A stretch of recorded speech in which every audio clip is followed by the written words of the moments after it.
Time for business now, and Emmanuel Boajiriafe joins me with all the details. Hey, Hello, Emmanuel. Hi, how are you? It's been a while. Yes, I'm around. Looking good as usual. Thank you very much. What's happening on the business front? Well, some good news for investors and also for individuals. The dollar has actually, the cedi is actually appreciating now for the first time since January. Within a week, it's appreciated. Well, that's good news. That is good news. For all of us. Yes, certainly. All right, give us the details. Right, thank you very much, and thanks for joining me on Business.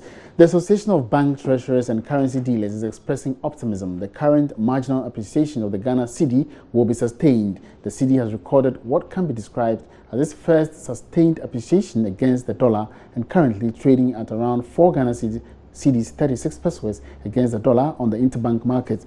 This is the first time the local currency has sustained its appreciation against the dollar in a week since January. President of the Association of Bank Treasurers and Currency Dealers, Amagati, in an interview with Joy Business, explains what is accounting for this trend. There were already concerns from external investors about our budget deficits, and with IMF program in place, they were a bit reassured that it was going to work.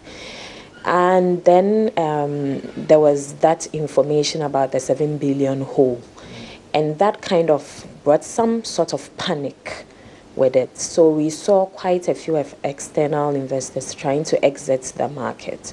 So there was really a high demand on the dollar. And based on that, we saw the cedi depreciating. Now, and also they were not sure of the government's direction because the budget was yet to be read. So we saw them moving out of the market, and then there was the normal demand from customers trying to buy, to sell, etc. So we saw the cedi really depreciate in that moment. Now, when the budget was read, there was renewed confidence in the economy. It was generally received positively by the external investors. And so we saw that the exits from the market stopped, and we actually had external investors trying to invest back into the market. If my memory serves me right, the last 3-year bond had about 46% participation from external investors. And with the inflows from the external investors, it had a positive impact on us. So we saw our cedi starting to appreciate. So there's a bit of speculation. They are of the opinion that rates will continue to fall. So we see that there is no demand on the market. So basically, if I also get you, most of these businesses that are exposed to dollars or are dealing in dollars are more of a wait and see because they think that things will appreciate. So they're not demanding more for dollars. At all. So there's almost no demand in the market at the moment. I mean, normally, with the normal trend, April is quite slow because we find that people have already imported against Easter already. And then it picks up again in May or June. And then in August, it picks up really well because people are trying to stock up for Christmas. But now that everybody is kind of waiting to see what's going to happen, there is no demand even in March. So we think that the rate will continue to trend downwards. Today on the interbank market, we are trading around 4.36, 4.37. I guess market dynamics will decide whether it's sustainable or not. But I wouldn't say it is forced. It is not. So it is really market dynamics playing a part in this. So I think it is sustainable.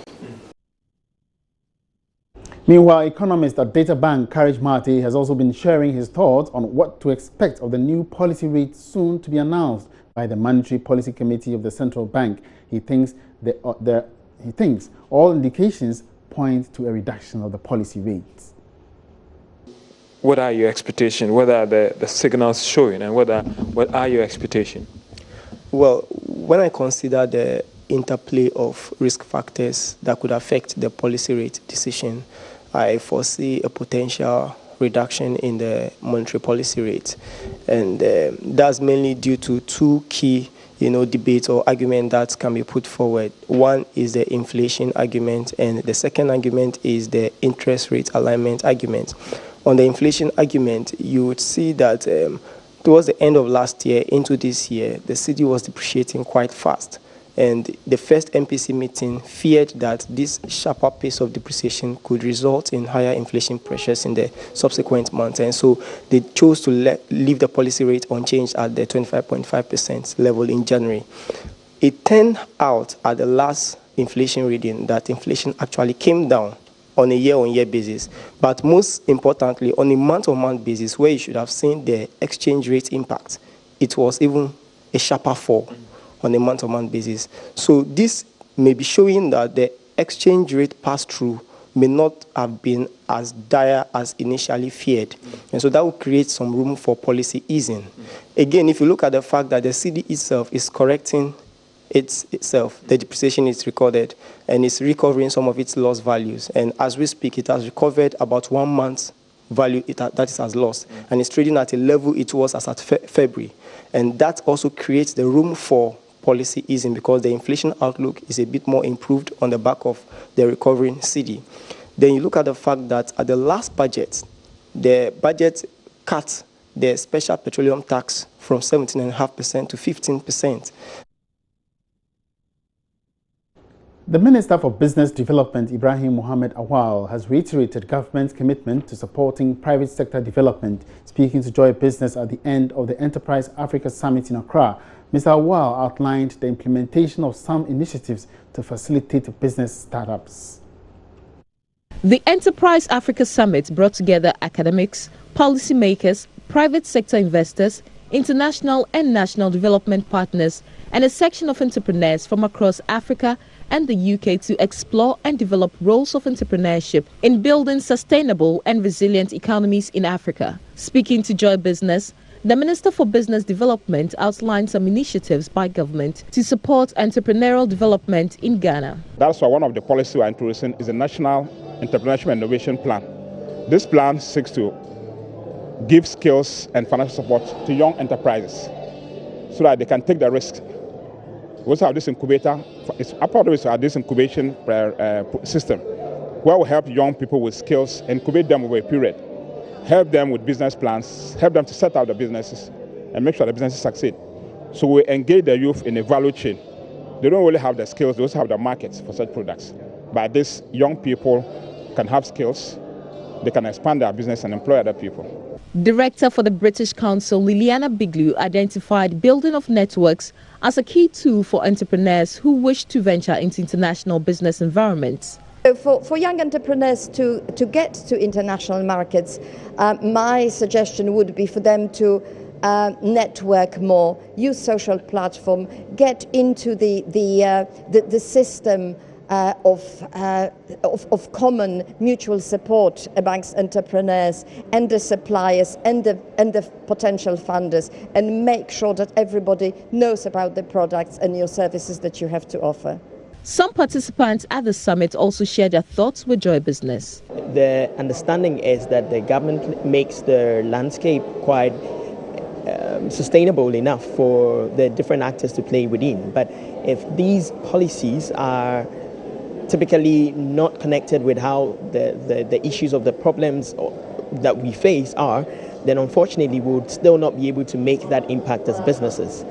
So to a large extent, it's important to have these policies, but they have to be very targeted, and the incentives need to be that which really support the activities of entrepreneurs. When we have to benchmark, we look out from the US or the Europe, but I think that we should better look inside the continent, because Ghana is closer to Senegal than any other European or American country.